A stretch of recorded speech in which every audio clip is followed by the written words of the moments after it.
نحمده ونصلي على رسوله الكريم اما بعد اعوذ بالله من الشيطان الرجيم بسم الله الرحمن الرحيم قال الملأ الذين استكبروا من قومه لنخرجنك يا شعيب والذين آمنوا معك من قريتنا أو لتعودن في ملتنا قال أولو كنا كارهين صدق اللہ العظیم۔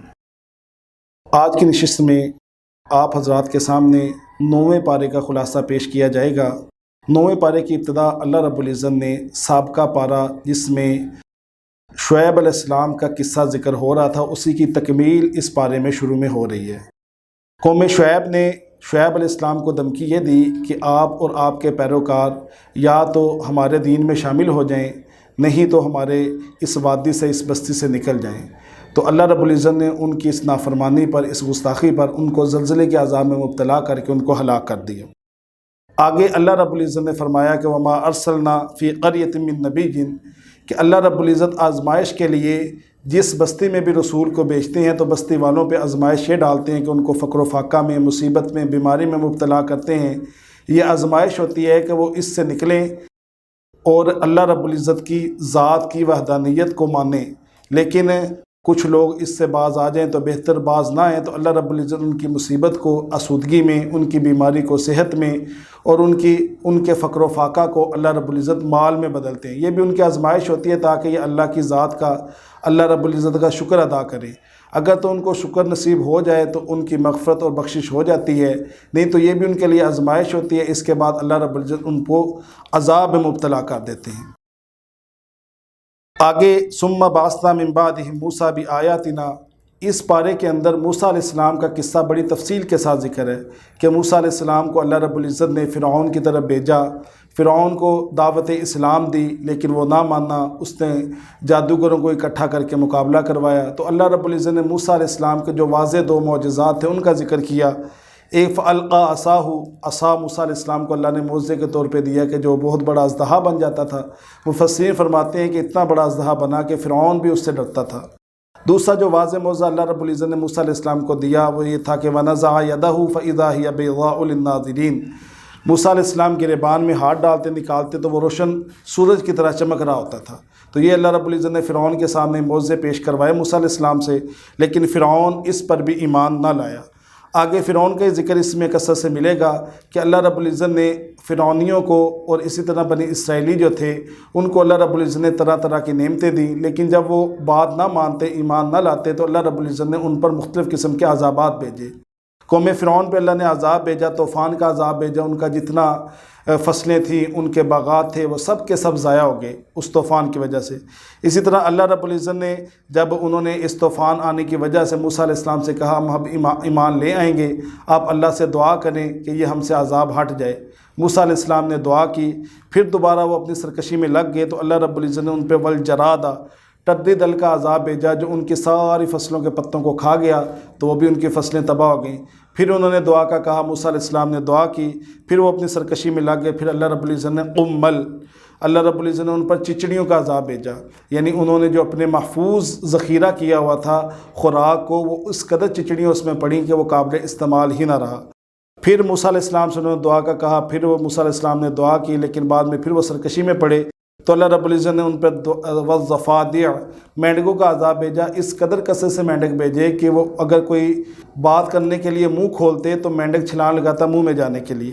اس طرح پھر جب وہ باز نہ آئے پھر اللہ رب العزت نے ان پہ والدم، خون کا عذاب بھیجا کہ ان کے پانی کو وہ مٹکوں میں ہوں، کنویں میں ہوں، چشمے میں ہوں، اللہ رب العزت نے اس کو خون کے ساتھ بدل دیا۔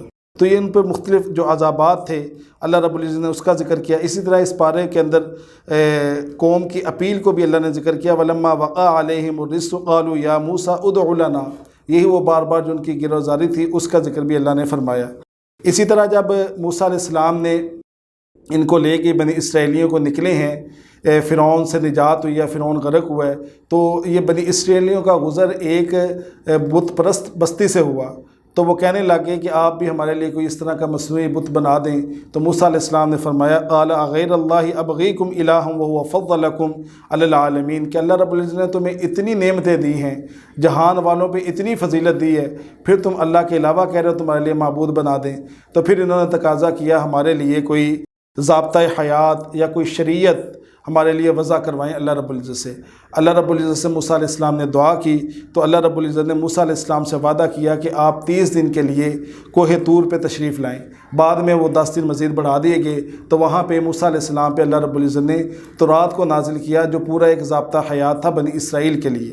لیکن جب موسیٰ علیہ السلام وہاں پہ گئے تورات حاصل کرنے کے لیے گئے تو موسیٰ علیہ السلام نے اللہ سے کہا کہ قال ربی ارینی، کہ اللہ میں آپ کو دیکھنا چاہتا ہوں۔ تو اللہ رب نے فرمایا کہ آپ میری تجلی کو برداشت نہیں کر سکو گے۔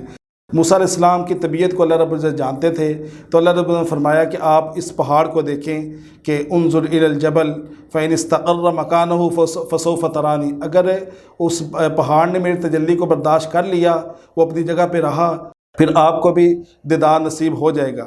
لیکن جب اللہ رب العزت نے تجلی ڈالی پہاڑ پر تو جعلہ دکا، وہ ریزہ ریزہ ہو گیا۔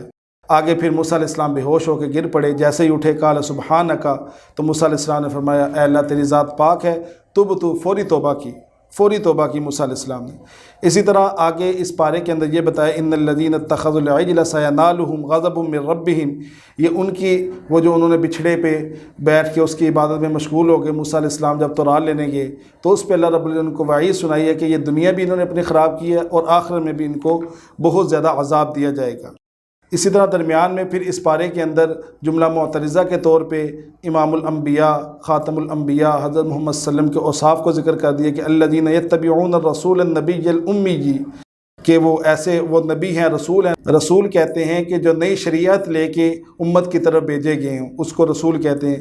دوسری صرف ذکر کی نبی، اسی طرح امی، اور اسی طرح یہ ذکر کیا نبی صلی اللہ علیہ وسلم کے اوصاف میں سے کہ ان کا ذکر تورات اور انجیل میں بھی موجود ہے۔ اسی طرح فرمایا قل یا ایھا الناس انی رسول اللہ الیکم جمیعا، کہ یہ ختم نبوت پہ دلیل ذکر کر دی کہ نبی کریم صلی اللہ علیہ وسلم مخصوص قوم یا مخصوص زمانے کے نبی نہیں ہیں، بلکہ یہ تمام اقوام عالم کے نبی ہیں۔ اسی طرح فرمایا وَقَطَّعْنَاهُمُ اثْنَتَيْ عَشْرَةَ أَسْبَاطًا، یہاں پہ یہود کے بقیہ جو داستان ہے، جو جس طرح انہوں نے تنگ کیا، اسی طرح آگے ان کو جو منع کیا گیا کہ ہفتے کے دن تم نے شکار نہیں کرنا، اس پہ پھر ان کو وعید دی گئی کہ جو ہفتے کا دن ان کے لیے مقدس تھا اور ان کو معاشی سرگرمیاں رکھنے سے منع کیا گیا، لیکن جب وہ باز نہ آئے تو اللہ رب نے فرمایا کہ ان کو بدترین بندروں کی شکلوں میں تبدیل کر دیا گیا۔ یہ ان کی سزا دنیا میں اللہ رب العزت نے یہاں پہ بتا دی۔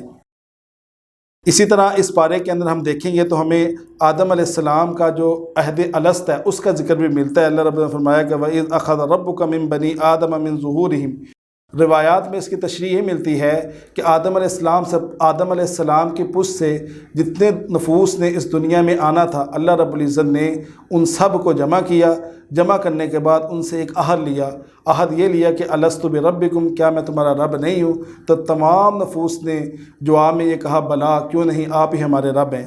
یہی وجہ ہے کہ انسان کو فطرت سے اور اللہ رب العزت سے ایک بنیادی عنصر محبت ہے کہ جب بھی انسان اس سے دور چلا جاتا ہے تو لازماً جب اس کو پوچھا جائے تمہارا رب کون ہے تو فوراً اس کے دل سے یہ آواز نکلتی ہے کہ میرا رب اللہ ہی ہے۔ اور کچھ حضرات کو یہ بعد میں الست یاد بھی رہا اور اکثر کو یاد تو نہیں ہے، لیکن بعض ایسے بھی اس دنیا میں گزرے ہیں جنہوں نے کہا کہ ہمیں یہ الست اب بھی یاد ہے۔ اسی طرح آگے موسیٰ علیہ السلام جب بنی اسرائیلیوں کو لے کے نکلے ہیں تو درمیان میں کسی بستی سے گزر ہوا تو وہ بت پرست قوم تھی، قوم جبارین، تو اس پہ موسیٰ علیہ السلام نے حملہ کرنا چاہا تو وہاں کا جو بادشاہ تھا وہ بت پرست تھا۔ اس وقت ایک وہاں پہ بزرگ تھے بلعام بن بلعورہ، ان کو علم بھی دیا گیا تھا، اللہ رب العزت نے ان کو علم شرف دیا تھا، اس طرح ان کی دعائیں رد نہیں کی جاتی تھی۔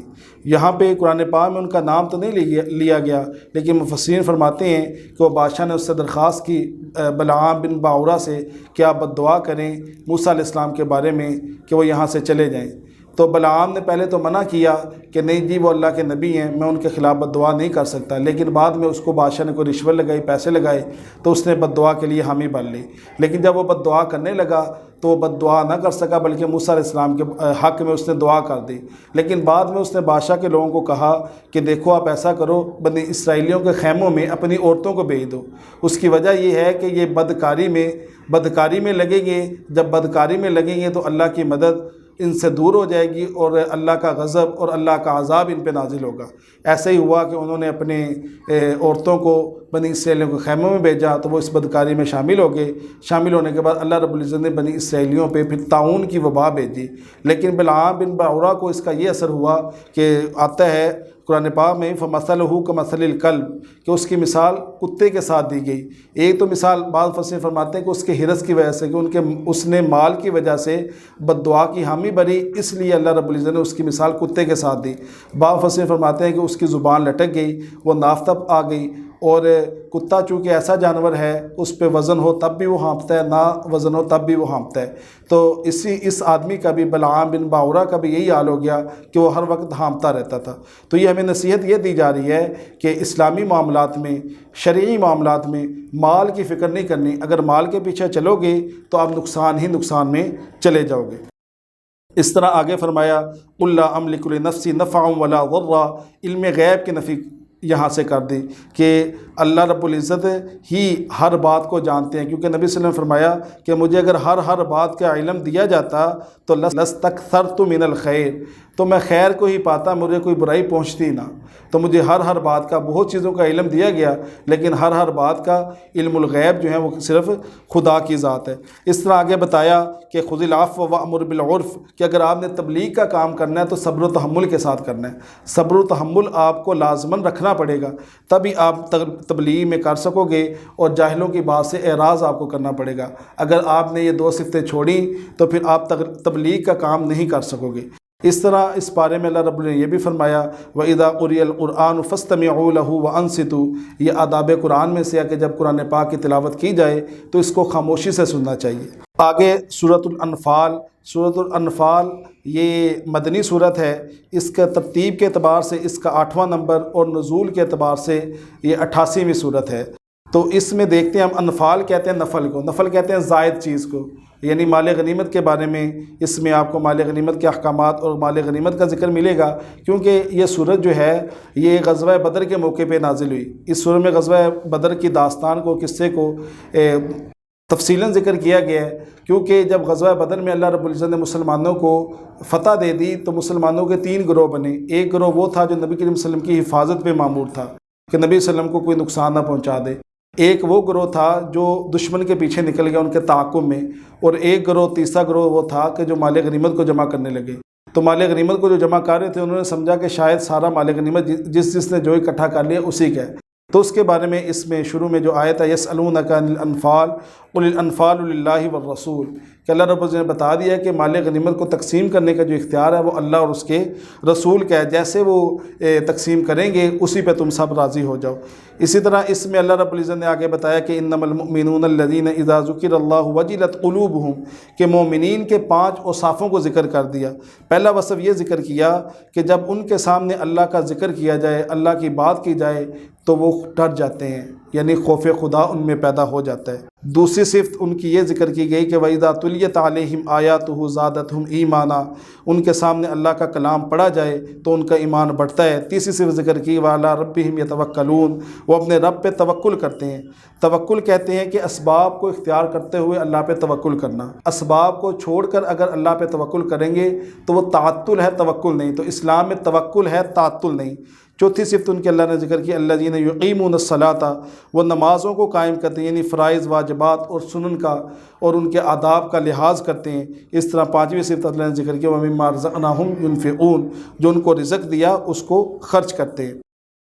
اللہ رب العزت نے فرمایا کہ یا ایھا الذین آمنوا اذا لقیتم الذین کفروا زحفا فلا تولوہم الادبار، یہاں پہ اللہ رب العزت نے میدان جنگ میں کامیابی کے 5 اصول ذکر کیے ہیں۔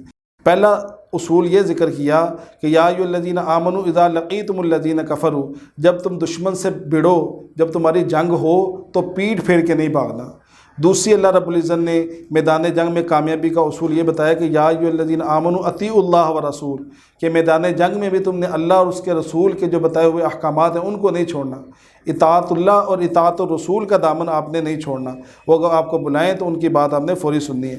اس طرح تیسرا یہ بتایا کہ یا ایھا الذین آمنوا استجیبوا للہ وللرسول، اللہ اور اس کے رسول کی دعوت کو آپ نے قبول کرنا ہے۔ چوتھی جنگ میں کامیابی کا اصول اللہ نے یہ بتایا کہ یا ایھا الذین آمنوا لا تخونوا اللہ والرسول، کہ اللہ اور اس کے رسول سے آپ نے بے وفائی نہیں کرنی۔ پانچواں اللہ نے میدان جنگ میں کامیابی کا اصول یہ بتایا کہ یا ایھا الذین آمنوا ان تتقوا اللہ، کہ تم نے جنگ میں بھی تقویٰ کو اختیار رکھنا ہے، تقویٰ کو نہیں چھوڑنا۔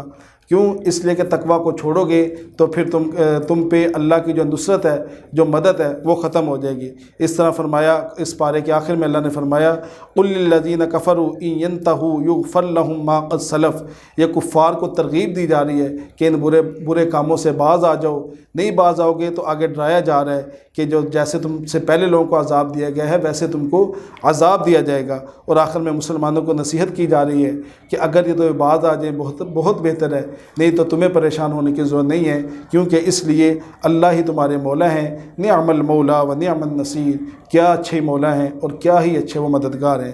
دعا ہے کہ اللہ رب العزت ہمیں جو کچھ کہا گیا اس پہ عمل کی توفیق عطا فرمائے۔ وآخر دعوانا ان الحمد للہ رب العالمین۔